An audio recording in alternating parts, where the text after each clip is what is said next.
पहला क्वेश्चन है, एस 40 रुपये प्रति किलो की दर से चीनी खरीदता है और एक्स रुपये प्रति किलो की दर से बेचता है।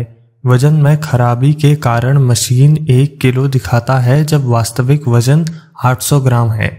एक्स प्रति किलोग्राम का मान क्या है यदि उसका लाभ प्रतिशत 30% है। तो इसमें हमको दिया है कि एस ने कोई चीज़, कॉस्ट प्राइस उसका था 40, वो खरीदी 1 किलो और फिर उसको बेचा, लेकिन बेचते समय क्योंकि उसका कांटा खराब था इसलिए उसने सिर्फ 800 ग्राम ही बेचा। 800 ग्राम बेचा और 30% का उसने प्रॉफिट कमा लिया। अब इसमें सबसे पहले क्या करना है, हमको कॉस्ट प्राइस निकालना है 800 ग्राम का, क्योंकि हमको क्या दिया है, हमको दिया है 1 किलो का प्राइस, इसको हमको 800 ग्राम का करना पड़ेगा। तो 1000 ग्राम हमको 40 रुपये में मिला, तो 800 ग्राम कितने का मिलेगा, 40 डिवाइड 1000, इससे 1 ग्राम मिलेगा, मल्टीप्लाई 800, इससे 800 ग्राम का मिल जाएगा। 3 जीरो से 3 जीरो कट गए, 8 4 जा 32 रुपीस। 800 ग्राम मिलेगा 32 रुपये का। अब ये तो पता चल गया कि 800 ग्राम कितने का मिलेगा। अब पूछा है कि उसने बेचा कितने का है, जो उसका सेलिंग प्राइस है वो पूछा हुआ है। तो एक और चीज़ दी है हमको, वो दी है प्रॉफिट परसेंट। प्रॉफिट परसेंट दिया है 30। इसको अगर मैं फ्रैक्शन में कन्वर्ट करूं, फ्रैक्शन में कन्वर्ट करने के लिए डिवाइड कर दूंगा 100 से, ये हो जाएगा 3/10। ये हमको क्या बताता है, ये हमको बताता है कि 10 की अगर कोई चीज़ खरीदी है तो उसको 10 ये ऊपर वाला ऐड करके 13 में बेची है। अगर ये लॉस परसेंट दिया होता 30 तो 10 की खरीदी और -3 यानी 7 में बेची, ऐसे होता है। क्योंकि यहाँ पर प्रॉफिट है इसलिए ऐड कर दिया। इसका मतलब 10 की चीज़ खरीदी और 13 में बेच दी, लेकिन हमको पता है कि 10 की नहीं खरीदी है, 32 की खरीदी है। तो 10 बराबर है 32 के, और हमको क्या निकालना है 30। तो 32/10, इससे 1 की वैल्यू निकल जाएगी, मल्टीप्लाई 13, इससे निकल जाएगी 10 की वैल्यू, नहीं 13 की वैल्यू। तो इसका जो आंसर आएगा काट पीट के वो आ जाएगा 5, 16 और फिर 41.6 जो है इसका आंसर आ जाएगा। बाकी मेथड ये था, आंसर निकालना आपकी जिम्मेदारी। अगला क्वेश्चन देखते हैं। एक बेईमान व्यापारी 250 ग्राम के बजाय 200 ग्राम के गलत वजन का उपयोग करता है, उसका लाभ प्रतिशत क्या है। अच्छा 200 ग्राम, तो उसका कॉस्ट प्राइस कितना हुआ, कॉस्ट प्राइस या कितना बेच रहा है वो कितना हुआ, 200 हुआ। फायदा कितने का हो रहा है, 200 का, 200 एक्चुअल में बेच रहा है, लेकिन बोल रहा है कि 250 है, तो उसका फायदा हुआ 50 का। तो नीचे आएगा 200 जितना बेच रहा है, जितना ऊपर आएगा वो आएगा फायदा, मल्टीप्लाई 100, कट जाएगा, आंसर आ जाएगा 25। बहुत आसान सवाल। अगला सवाल है, वार्षिक चक्रवृद्धि के तहत चक्रवृद्धि ब्याज और साधारण ब्याज में 2 वर्षों में समान ब्याज दर पर एक निश्चित राशि का अंतर 144% है। ब्याज की दर ज्ञात कीजिए। इसके लिए पहले ऑप्शंस पता होने चाहिए। ए ऑप्शन है 100% ब्याज की दर निकालनी है, बी ऑप्शन है 120%, सी ऑप्शन है 130% और डी ऑप्शन है 80%। इन चारों ऑप्शंस में कोई एक आंसर है।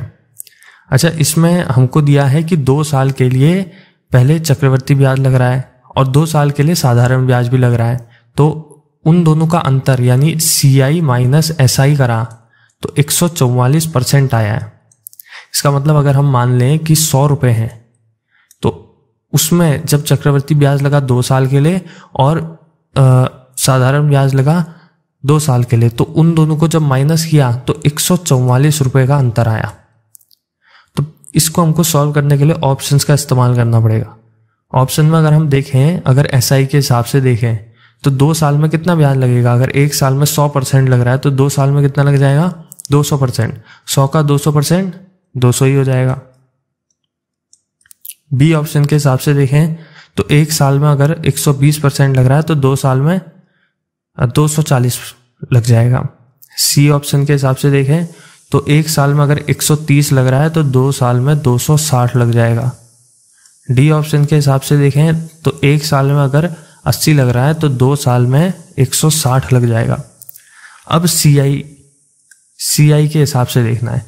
CI में एक हिसाब से 200 तो मिलेगा ही मिलेगा। CI में क्या होता है कि जैसे कोई रुपये हैं 100 रुपये, अगर इसमें 100% का ब्याज लग रहा है, 100% का ब्याज मतलब 100 ही रुपये मिल जाएंगे एक साल में, तो एक साल में 100 मिले, अगले साल भी 100 मिलेंगे दूसरे साल।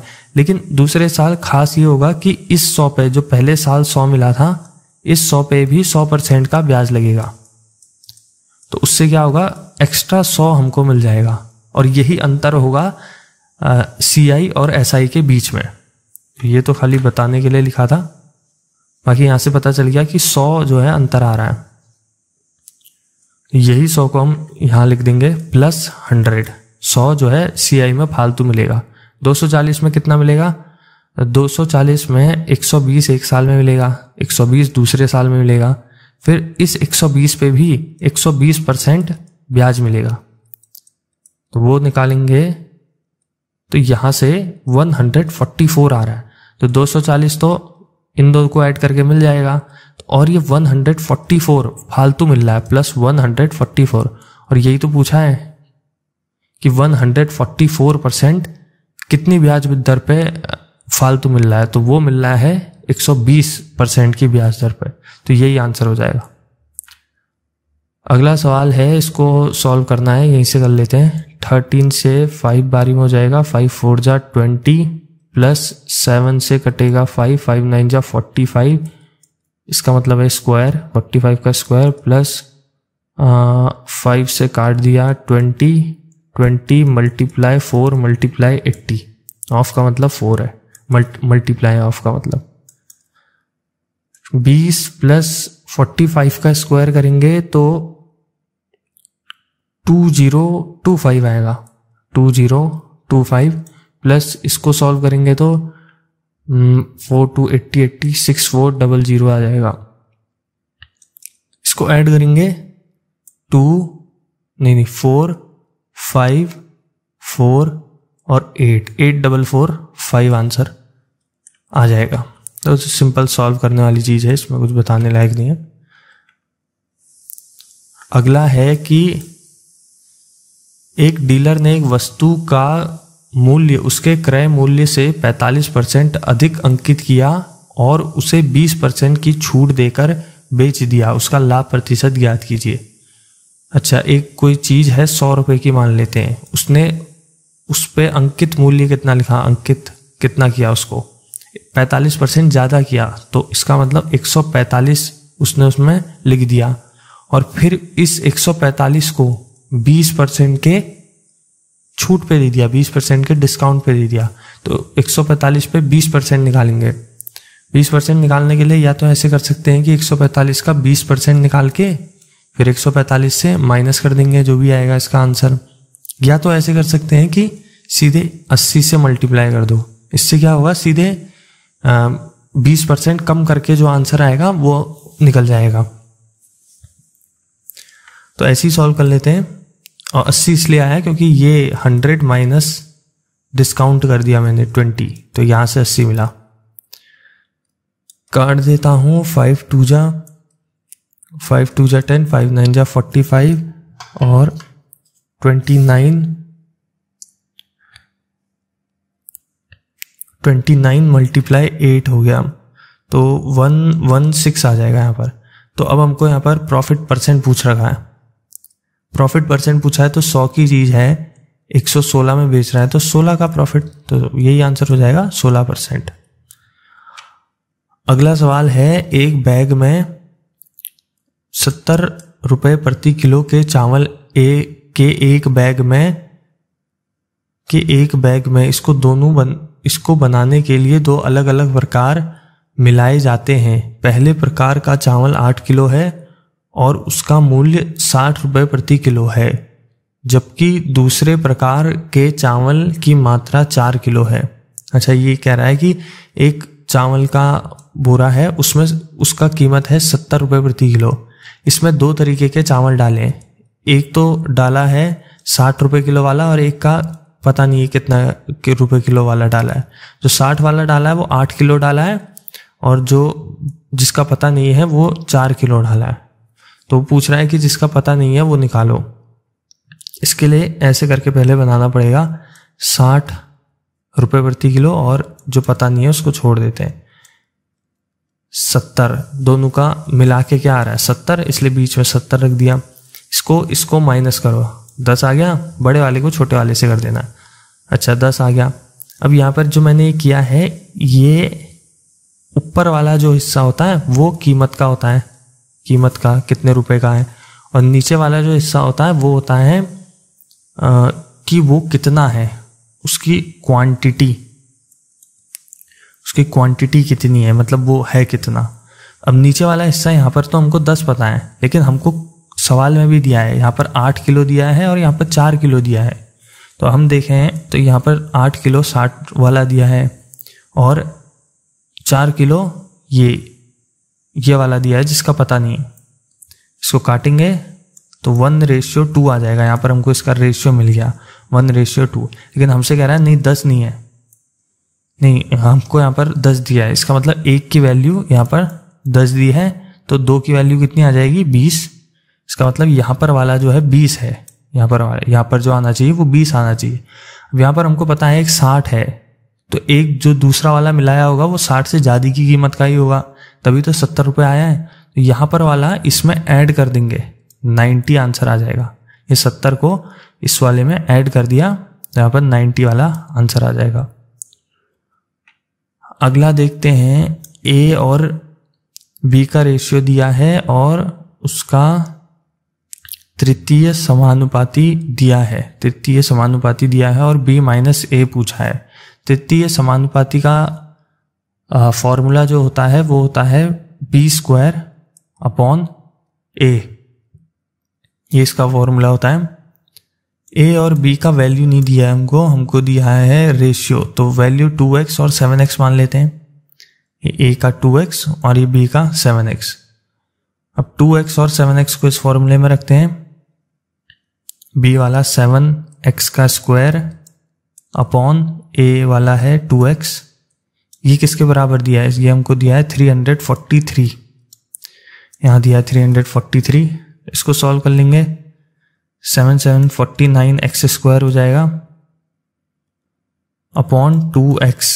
यहाँ पर x से ये एक स्क्वायर कट जाएगा और यहाँ बचेगा 49/2 इज इक्वल टू 34x, एक x भी बचा है, मल्टीप्लाई 343 मल्टीप्लाई 2। यहाँ से ये वाला कट सकता है, 7 जा और ये 7 4 जा 28, 6 बच जाएगा, 7 9 जा 63 और 7 फिर 7 को 2 से मल्टीप्लाई 14 आ जाएगा आंसर। x की वैल्यू यहाँ पर 14 आ गई, x मतलब ये वाला यहाँ पर क्या रखना है। अब यहाँ से हमको a की वैल्यू निकल जाएगी कितनी, 14 मल्टीप्लाई 2 28 और b की वैल्यू निकल जाएगी 14 मल्टीप्लाई 7 98। बस यहाँ पर अब इन दोनों को माइनस कर देना, 98 मल्टीप्लाई 28 आंसर आ जाएगा 70।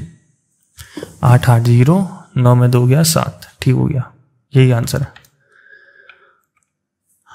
अगला है, एक स्टोर ने अपने सामान को बेचने के लिए निम्नलिखित 3 योजनाओं की घोषणा करता है, इनमें से कौन सा खरीदार के लिए अधिकतम छूट देता है। एक स्टोर था, उसने 3 स्कीम निकाली। पहली ये है कि 2 डिस्काउंट मिलेंगे 20% के और 24% के। दूसरी ये है कि 5 खरीदो और 3 मुफ्त। और तीसरी ये है कि 13 खरीदो और 7 मुफ्त। तो इसमें बताना है कि सबसे ज़्यादा डिस्काउंट किस में मिल रहा है। पहले वाले को निकालते हैं। पहले वाले में मान लो 100 रुपये की चीज़ हुई तो डिस्काउंट है 20 का और उसके बाद लग रहा है 24 का। 20 का डिस्काउंट मतलब 100 की चीज़ 80 में, तो 80 से मल्टीप्लाई करके अपॉन 100 कर देते हैं। ये 100 क्या है, ये 100 हमने मान लिया है कि 100 रुपये है। मान लो 100 रुपये की चीज़ है, उसमें 20% का डिस्काउंट। अगला है 24। तो अगर 100 में 24% का डिस्काउंट दिया जाए तो 76 रुपये की चीज़ मिलेगी। 76 कर दिया अपॉन 100, 100 से 100 कट गया, 0 से 0 कट गया, 5 नहीं 2 5 जा 2 4 जा 4 मल्टीप्लाई 76 डिवाइड 5, इसको सॉल्व करेंगे तो 304 डिवाइड 5 आ जाएगा। इसको फिर और सॉल्व करेंगे तो 5 6 जा 30, 5 6 जा 30, फिर 0.8, 4 को काटेंगे 0 से और फिर पॉइंट लगा के 8 आ जाएगा आंसर। 60.8 यहाँ पर आ गया। लेकिन ये डिस्काउंट नहीं है, ये डिस्काउंट नहीं है, इसको 100 से माइनस करेंगे जब 60.8 को, तब हमको डिस्काउंट मिल जाएगा कि इसमें कितना डिस्काउंट मिल रहा है। यहाँ पर डिस्काउंट निकालने के लिए 100 से माइनस करा तो यहाँ पर आ गया 39.2, ये आ जाएगा डिस्काउंट, इतना डिस्काउंट मिल रहा है। दूसरे वाले में निकालते हैं, बी वाले में। ये है ए वाला, अब बी वाला निकालने। बी में 5 खरीदो और 3 मुफ्त, तो बेच कितना रहा है 8, उसमें कितने का डिस्काउंट है 3 का, टोटल कितने बेच रहा है 5 3 8 और डिस्काउंट कितने का है 3 का, मल्टीप्लाई 100, 450 2 25 25 3 जा 75 डिवाइड 2 2 3 जा 6 2 3 जा 6 2 7 जा, ये तो छोटा हो गया। देखो यहाँ पर 39.2 है तो यहाँ पर 37 आ रहा है, तो आगे करने का कोई फायदा नहीं है, तो छोड़ देते हैं यहीं पर। अगला वाला भी है 13 खरीदो और 7 मुफ्त है, तो 20 टोटल बेच रहा है और उसमें 7 मुफ्त दे रहा है, मल्टीप्लाई 100, 5 7 5 जा 35, तो इसमें भी उतना ज़्यादा नहीं है जितना इसमें है। यही ए वाला हमारा राइट आंसर हो जाएगा। अगला सवाल है,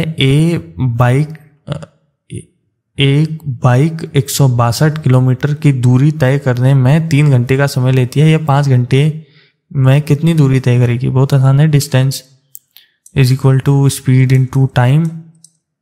डिस्टेंस दिया है, यहाँ पर स्पीड निकाल लेनी है, speed equal to distance upon time हो जाएगा। 162 अपॉन टाइम दिया है 3, 454 किलोमीटर प्रति घंटा की स्पीड से चल रहा है। 5 घंटे में 54 मल्टीप्लाई 5 कर देंगे, 5 5 जा 25, 5 4 जा 20, 270 किलोमीटर 5 घंटे में चल जाएगा। अगला सवाल है, पॉपुलेशन है एक विलेज की जो 24,000 है जनसंख्या, और अगले वर्ष इसमें 4% की कमी आ जाती है, और फिर अगले वर्ष इसकी जनसंख्या कितनी होगी ये पूछ रहा है। तो जनसंख्या कितनी है 24,000, कमी कितने की आ रही है 4% की, 4% की कमी आ रही है, तो 100 अगर हुई मान ली तो कितनी हो जाएगी 4% की कमी आने पर 96 से मल्टीप्लाई करके 100 से डिवाइड कर देंगे, कट गया 240 मल्टीप्लाई 96, तो 23040, ये आंसर आ जाएगा। निकाल के देख लेना, अगर आ जाए तो सही है। ये भी हो गया। अगला देखते हैं। अगला है, यदि एक आयत की लंबाई 15% कम हो जाती है और चौड़ाई 10% बढ़ जाती है तो आयत के क्षेत्रफल में प्रतिशत परिवर्तन क्या है। 15% का मतलब क्या है, लंबाई लेंथ की बात हो रही है। 15%, इसको पहले हम फ्रैक्शन में कर लेंगे। 5 3 जा 5 20 जा, फ्रैक्शन में करने के लिए 100 से डिवाइड कर दिया, 3/20। अब यहाँ पर बढ़ रही है, तो 20 अगर पहले थी, जैसे पहले प्रॉफिट लॉस वाले में करा था, 20 अगर पहले थी तो अब कितनी हो गई 23, क्योंकि यहाँ पर बढ़ रही है। ब्रेथ यानी चौड़ाई, नहीं 15 यहाँ कम हो रही है यार, यहाँ कम है हो रही है, तो कम हो रही है तो 20 में 3 कम कर देंगे 17, पहले 20 थी तो अब 17 हो गई। चौड़ाई में कितना है, चौड़ाई में 10% बढ़ ली है। 10 को अगर हम फ्रैक्शन में कन्वर्ट करेंगे तो 1/10 हो जाएगा। इसका मतलब पहले अगर 10 थी तो अब 11 हो गई। क्षेत्रफल निकालने के लिए इन दोनों को मल्टीप्लाई करना पड़ेगा। ये पहले की लेंथ और ब्रेथ, पहले जो था, और ये अब इन दोनों को करना पड़ेगा जो नहीं है। इसमें आ जाएगा 200 और इसमें आ जाएगा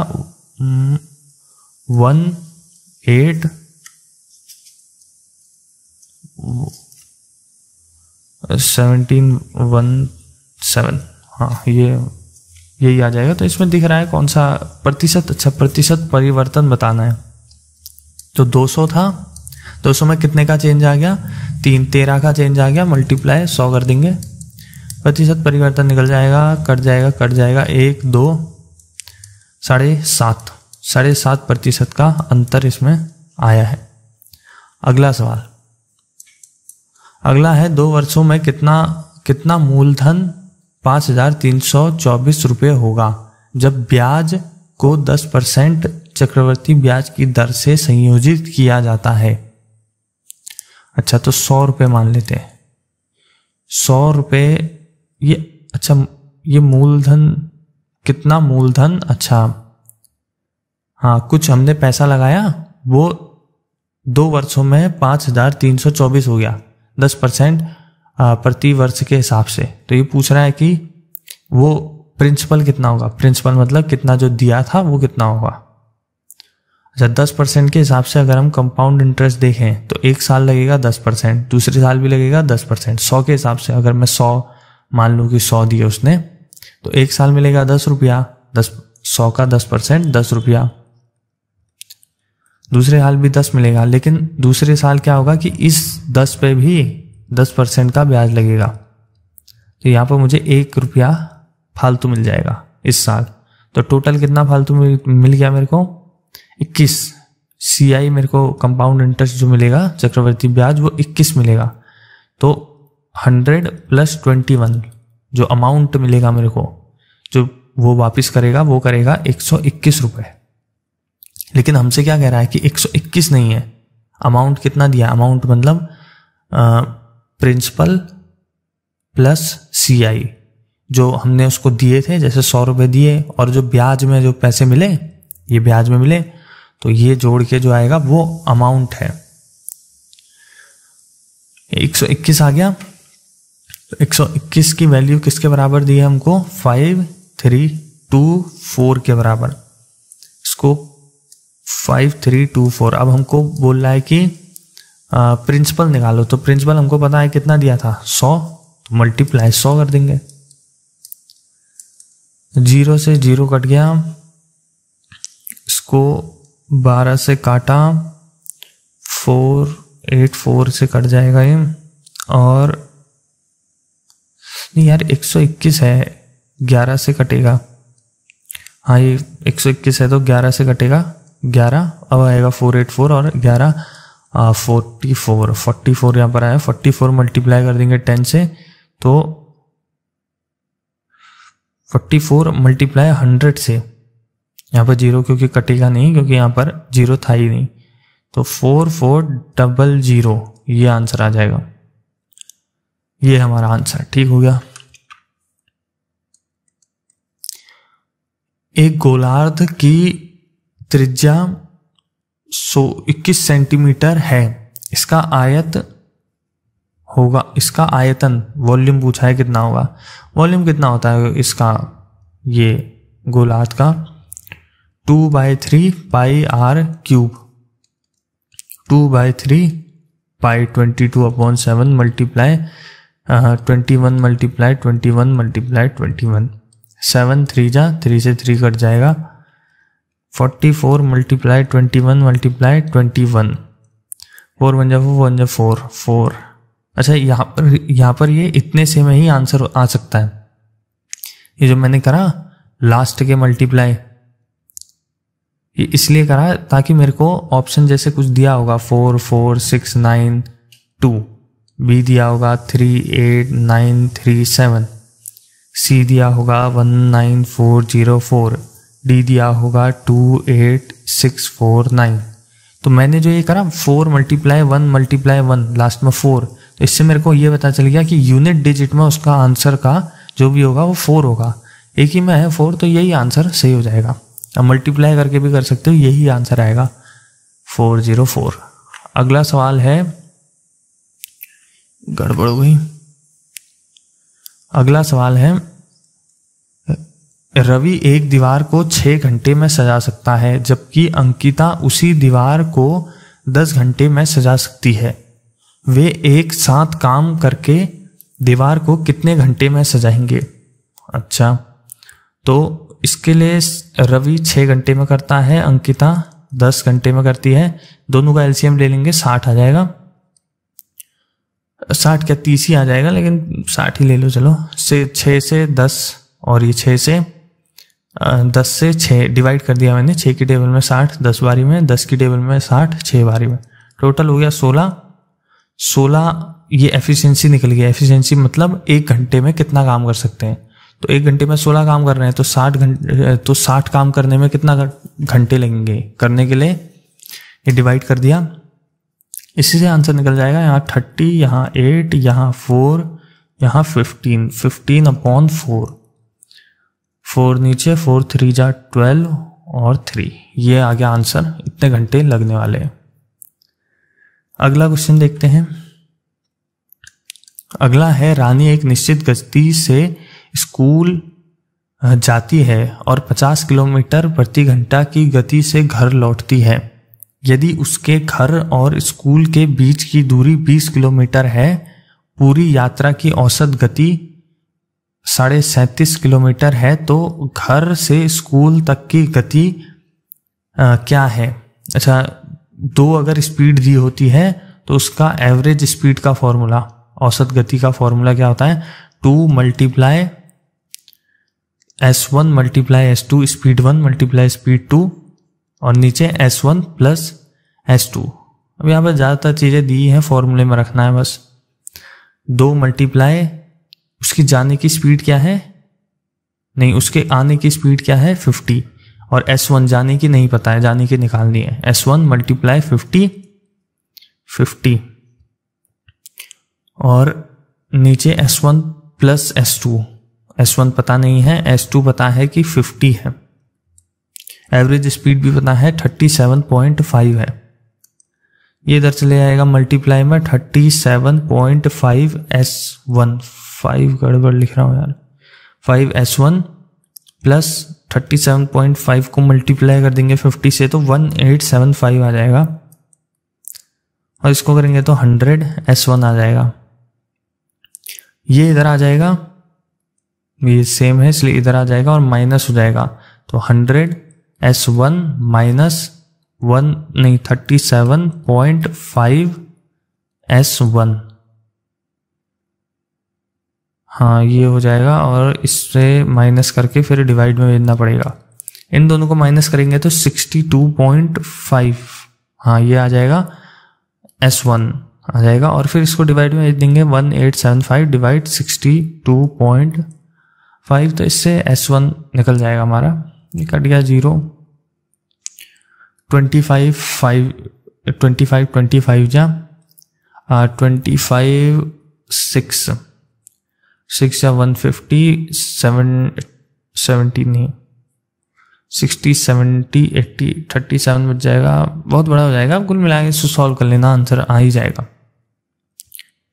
अगला क्या है? अगला है, एक व्यक्ति धारा के प्रतिकूल 15 किलोमीटर और धारा के अनुकूल 18 किलोमीटर की दूरी तय करता है।